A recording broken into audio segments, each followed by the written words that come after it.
हम चुलबुल झा आ यहाँ सबके एक सोहर गीत गा के सुनबे छी। नीक लागत हमर चैनल के लाइक शेयर एंड सब्सक्राइब कर देब। हमरा नहीं हरवा सैया भैल बा भतीजवा हम त जइबे करब। हमरा नहीं हरवा सैया भैल बा होरिल बा हम त जइबे करब। चाहे हमका मरवा चाहे तू गरी अइबा बाकी जइबे करब। जब तू हूँ ए धानी जइबू नहीं हरवा हम कैसे रहब। केही बनई है हमका केही खिलई है हम कैसे रहब।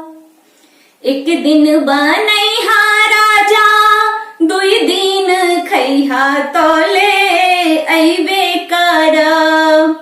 एक दिन बनैहा राजा दुई दिन खैहा तोले अइबे करब। चाहे हमरा मरवा चाहे तू गरी अइबा बाकी जइबे करब।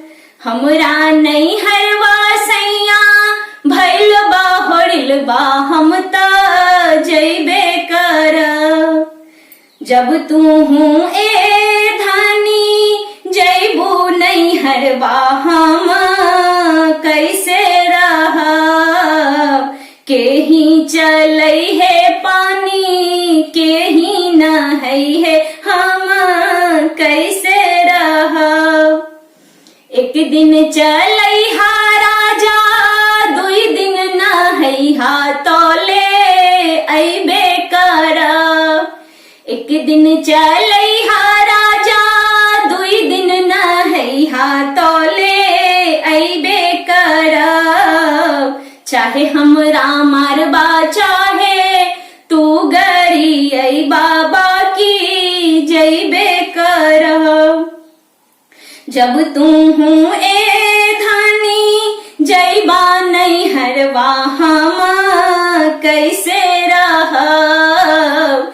केही लगई है बिस्तर केही सुतई है हम कैसे रहब। एक दिन लगई हा राजा दुई दिन सुतिहा तोले अइबे करब। एक दिन लगई हा राजा दुई दिन सुतिहा तोले अइबे करब।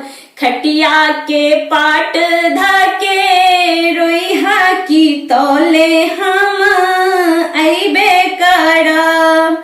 हमरा नहीं हरवा सैया भैल बा होरिल बा हम त जइबे करब। चाहे हमरा मरवा चाहे तू गरी अइबा